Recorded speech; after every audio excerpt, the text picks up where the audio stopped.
What a day it has been. Not only do we have Korean volume waking up, Monica Long dropping a bombshell about the second half of this year. Brad Garlinghouse is on national TV yet again, saying words that should probably make you start paying attention. We got a lot going on and we got a lot to cover. We're going to kick it off with Korea. Now, if you haven't been around in this space since 2017, you probably don't understand why Korea is so important. Let me tell you, they were the reason for the 2017 bull run. They were the reason that XRP saw all-time highs. And what are we seeing right now? Well, let me blow it up for you. Upbit, one of the highest volume exchanges on the planet. And when Korea retail wakes up, it tends to wake up loud. And this tweet from Bank XRP caught my attention. You see it. The XRP to Korean won sitting at 1,861. That's up roughly 4% on the day,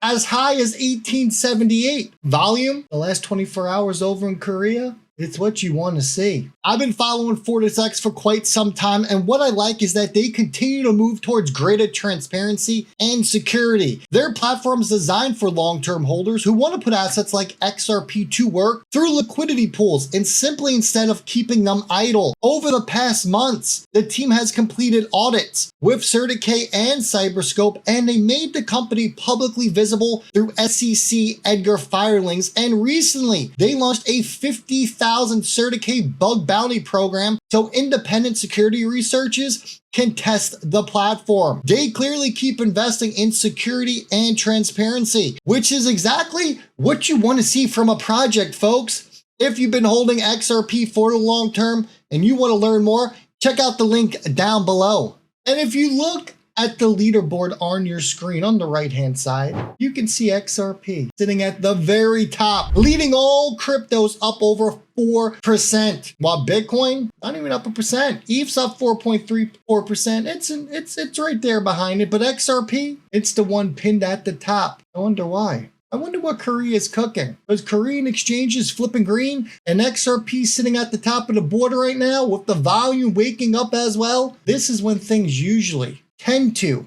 almost certainly, will start to get interesting. Now look at the actual chart here, okay? Your daily candle structure. What do you see? You see a base forming. Volume bar coming in below. This is the kind of setup that tends to precede something. And some analysts suggest that Korean volume, it often front runs your Western price discovery. That's going to be us over here in the good old US of A. Look, I'm not making a price prediction here. I'm not telling you that this thing's going to keep on running. What I'm telling you is that volume is waking up. XRP, it's leading the board. And a chart to me that looks like it's coiling, which brings us to this. Monica Long, president of Ripple, one of the most connected people in institutional blockchain on the planet. When she talks, your institutions listen. When she gives a timeline, people like me and you, we write it down. Someone clipped it, what she said. And it seems to me if Monica is telling the truth, if we aren't delayed, if the Clarity Act does indeed get passed, at the second half of 2026, it's going to be a movie for XRP. And not a scary movie. We're talking about an action-packed, like what's an action movie? I don't really watch movies, but what's a good action movie? Die Hard. That's a great action movie, isn't it? Top Gun. That's another one. What's your favorite action movie? Comment down below. But look, she's not talking about retail speculation. Retail doesn't drive the price. This isn't 2013. This isn't 2017. She's talking about institutional adoption and institutional adoption at scale. The phrase institutional adoption at scale, that means that the pipelines, they're being built right now. You can't see them, but you know what? When they're ready, you're going to feel them because the deals are being signed. The dev nets are being moved over to mainnet. And she says it all starts in the second half of this year. You do know we're in the second half of the year. Tick-tock. Here's the clip. Last thing, Monica, if you had to define the moment in 2026 for Ripple and XRP in a few words, how would you describe it? I would say institutional adoption at scale. Institutional adoption at scale. Okay. Yes. I love it. That's my We'll revisit that December 31st to see how it played out. Oh, we're going to revisit it. And that the XRP community would be the first ones to call you out on this exact clip. But she said institutional adoption at scale. Let that sit with you for a second. Because she's not talking retail, clearly. Clearly, she's talking institution, the big boys, the big money. And she says, we're going to revisit this December 31st. Folks, if Monica Long is saying that publicly, what do you think the private conversations look like? What do you think deals have been signed? Who do you think is going to come? What big player or big players are going to come to the table that will officially announce that, yes, they are working with Ripple. Yes, they are using the XRP Ledger. I had to take a guess. At some point, BlackRock has to come to the table. At some point, Fidelity has to come to the table. Morgan Stanley, Van Eck. And there's so many other big institutional names that aren't household names. We're going to discover them all. And let's not forget about those 1,700 NDAs. Those were in a court document,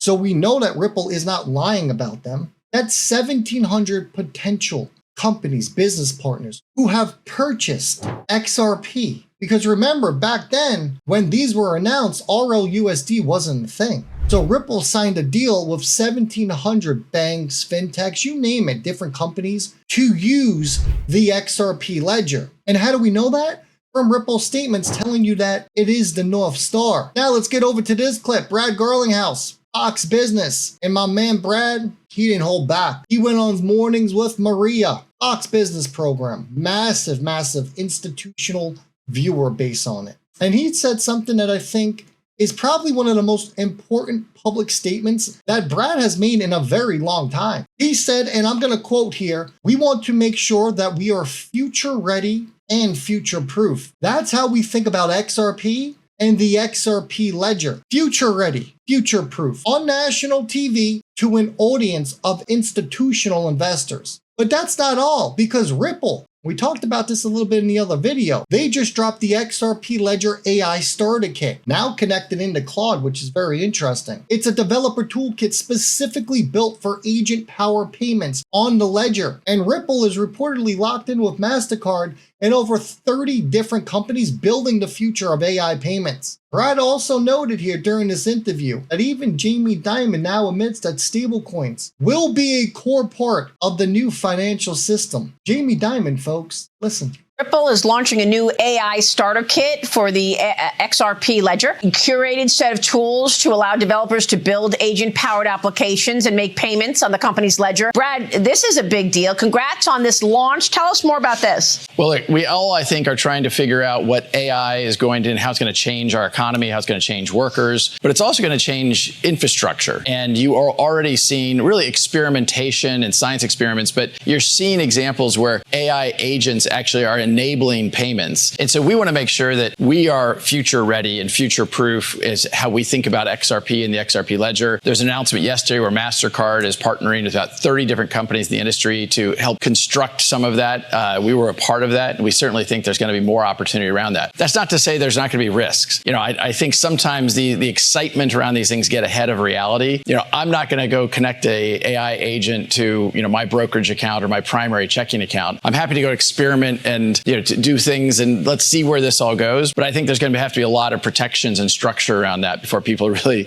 connect their bank account to an AI agent. Well, you're right. And that is why I think there is a very significant amount of seriousness on this issue in government. People recognize that there are risks to agentic AI. We've seen, you know, evidence that they can act or behave unpredictably. So what kind of legislation do you want to see in place in terms of putting the guidelines? And when we look at Congress passing comprehensive digital assets legislation, what does that unlock for Ripple right now that cannot happen currently? Well, look, I think as we have seen, we're kind of late to the game with legislation around digital assets. I think we should get ahead of that around AI. Ripple isn't obviously going to lead that effort in the way we have it around digital assets. But again, unlocking that clarity. I mean, Ripple has grown dramatically over the course of the last year. Without that, a lot of that growth growth is non-US. We expect to end this year with $1 billion revenue run rate, not including the XRP on our balance sheet. So we're seeing dramatic growth because we're able to serve a broader set of customers. There's significant demand. And even as I said earlier, Jamie Dimon used to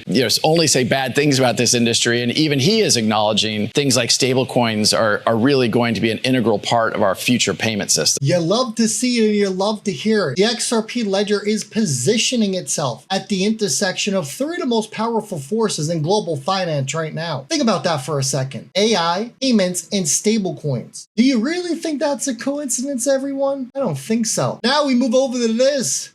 Follow the smart money. 1.8 billion new real-world asset inflows in 90 days. But let me tell you what this chart actually shows, and this is the part that matters. Now, the title reads here, where the money flowed. The top chains by RWA inflows over the last 90 days, excluding stablecoins, right? Because they should always be excluded from the list. And the number one chain, it's the XRP Ledger. Over $1.9 billion. Ethereum, a close second, 1.6, Stellar, 1.4, BNB, Solana, EVAT, Psy, and even Mantle. I didn't know Mantle was still a thing, but hey, here we go. Folks, we're talking here bonds, treasuries, real estate, private credit. When institutional money tokenizes assets, it chooses the chain it trusts most for settlement. And right now, in this 90-day window, they chose the XRP Ledger more than any chain on earth. This is not retail. This is not hype. This is institutional capital allocation measured in billions. And it's pointing directly at the XRP Ledger, which brings us to the macro layer. And I want you to pay attention to this. Charles Schwab, they manage $12 trillion in assets. 12 trillion, not billion, not million, trillion. When someone from that world goes on record about crypto legislation and price expectations, this is not a retail conversation. What this is institutional guidance. This is Charles Schwab talking about the Clarity Act and saying that the Clarity Act is likely to lead to a significant price rally. Presidential signature could just be weeks away. And that line hits pretty hard now, doesn't it? We get the Clarity Act passed, we get the bomb of Bitcoin in, we start getting event over event over event, pushing the price upward. Listen. I think what it would do is give everybody participating in this space a little bit more confidence. One of the things that we're missing are just some of these guardrails. So knowing the difference between the stable coins versus bank deposits and how those sort of things are going to be handled are very important for the players in the industry. For end clients, I think it might be a little different, but overall, what we're seeing is if we can get some continued momentum here, I think it'll be great for the industry. I don't think that this is being priced in right now, and I think it could lead to a pretty strong rally. Were we to get passage here, I think it's at about 50-50 right now, so it is a little less likely than it has been in the past. However, we've seen a firm, Galaxy Research, this week just came out and said that they estimate it's got almost a 75% chance of becoming law, and even pointed to a date, the week of August 3rd. Look, when you have a $12 trillion institution saying that the Clarity Act is not priced in yet, you pay attention. We're talking the Clarity Act is going to unlock such a tidal wave of money that's going to enter crypto. You will see so many new ETFs get spun up. It's going to be a moment that we all remember for a very long time, which brings me over to this. And this is interesting. What you see on your screen, let me see if I can blow it up and you can see the whole thing. You could. The Bank of Ghana. And this is an official public notice dated June 12th of this year, signed by the Secretary of the Bank, has directed at all banks and payment service provider in Ghana to stop supporting unauthorized USD wallet service offered by crypto platforms. Now, the document, it's visible on your screen. You can read it. Official letterhead. It cites the Payment System and Service Act and the Foreign Exchange Act. It names banks. It names deposit-taking institutions, electronic money issuers,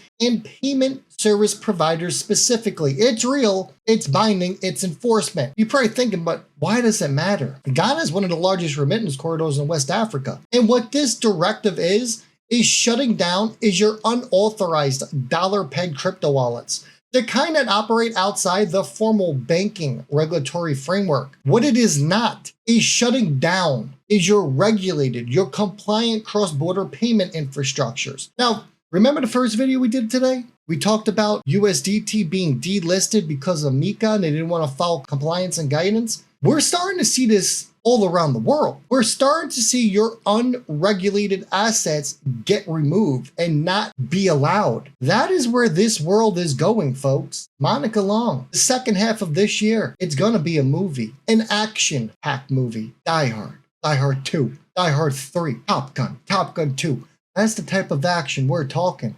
And I hope you're ready. I know I'm ready. I was born ready. I got a lot of stable coins sitting on the sidelines waiting to deploy. As always, this is not financial advice. It never is and it never will be. But I appreciate everyone who hits that little thumbs up button, subscribes to the channel. I'll see all y'all on the next one.